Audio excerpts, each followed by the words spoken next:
akkam jirtu maatiin chaanaalii Ambooteek viidiyoon ani har'a isinii qabadhee dhufe akkamitti Facebook akkaawuntii gara Facebook peejitti geeddaruu dandeenya isan isinitti agarsiisaa na hordofaa yeroo jalqabaaf gara chaanaalii koo kan dhuftan subscribe gochuun maatii chaanaalii kana akka taatan isin affeera. Viidiyoon koo isinitti tole like yoo isinitti tolu baate dislike gochuun maatii chaanaalii kana akka taatan isin affeera.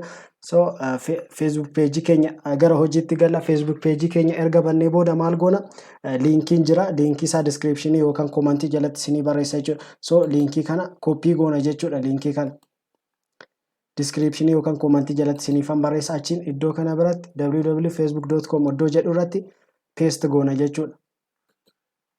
So iddoo kana biratti right click goone paste goona jechuudha. Achiin enter jennaan jechuudha. Yeroo enter jennuun kana nuuf fida jechuudha. Page kana nuuf fida jechuudha. So Facebook page yookaan akkaawuntii kana viidiyoo kana hojjechuudhaaf kan create godhe friendoota illee qabu followeriin qabu jechuudha.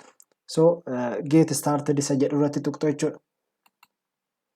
So yeroo akkasitti tuqxan kaataagorii keessan filadhaa jechuudha. Facebook page keessan maal muuziqaadhaaf immoo viidiyoo creatoriidhaaf immoo artistiidhaaf immoo maal inni kaataagorii isaa yookaan business intanii neemii keessan ni filattu yookaan immoo hojii ni filattu jechuudha. So fakkeenyaaf ani viidiyoo creatoriidha jechuudha.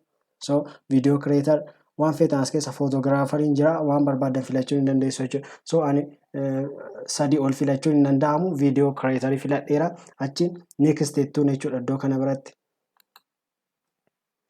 So next erga jettanii booda friendiin qabu isiniin jedheera Facebook akkaawuntiin kun haaraadha too friendii qabate iddoo kana biratti 3,000 qabate 3,000 followerii hammana qaba jedhee iddoo kanatti fida jechuudha. So ani Facebook akkaawuntiin kun haaraadha waan ta'eef friendiin qabu. So achiin iddoo kana biratti erga fixxanii booda iddoo kana friendii isiniin barbaanne keessaa hambisuu yoo barbaadan gara Facebook page keessanitti akka dhufne yoo barbaadan iddoo kana biratti friendoota keessan search isinii godha isarratti right isa ta'e irraa balleessitu jechuudha irraa baballeessitu jechuudha. So followerii keessanis akkasuma irraa baballeessuu ni dandeessu jechuudha. Achi next jettuun jechuudha iddoo kana biratti.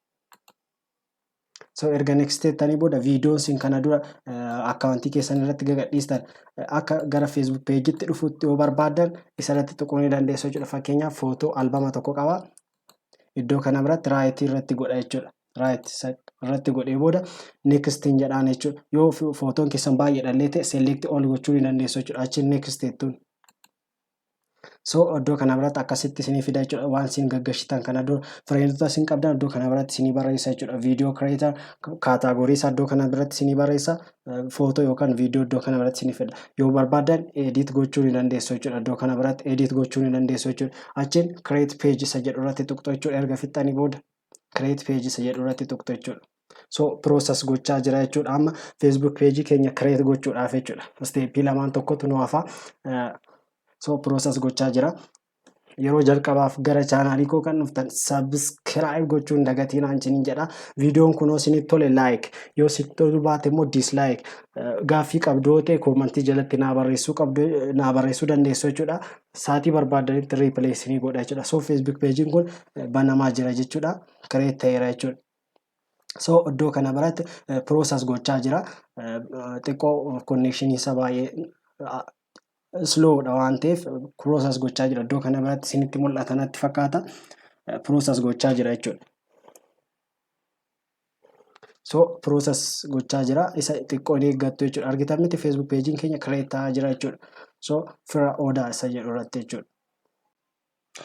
So erga process godhee fixee booda yoo process godhee fixeera amma publish kan jedhu dhufeera jechuudha. Page review iddoo kana biratti publish godhee fixeera jechuudha. So erga xiqqoo eegdanii booda publish erga godhee booda kana isinii fida. So iddoo kana biratti peejiin kun nama biraatti mul'achaa hin jiru. So peejii kana akka mul'atu gochuudhaaf maal goona publish isa jedhu irratti tuqna jechuudha. Iddoo kana biratti publish isa jedhu irratti tuqxu jechuudha.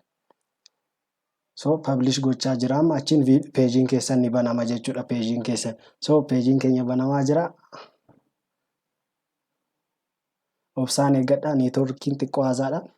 So peejiin keenya baname jechuudha. Peejii create goone jechuudha. Akka barbaadanitti iddoo kana edit gochuu ni dandeessu. Peejii keessan friendoota keessan ilaaluu ni dandeessu jechuudha tokko tokko. So friendiin qabu waan ta'eef zero kan ta'e isin friendii 3,000 qabdu taana 3,000 sin faana dhufu jechuudha. Followeris qabdu taana followeriin sunis sin faana dhufu jechuudha. So Facebook page kana like akka godhan gootanii jechuudha haala salphaa ta'een. So videoon koo isinitti tole like yoo isinitti tolu baate dislike gochuun maatii chaanaalii kana akka taatan isin affeera. Viidiyoo biraatiin amma wal agarrutti nagaatti.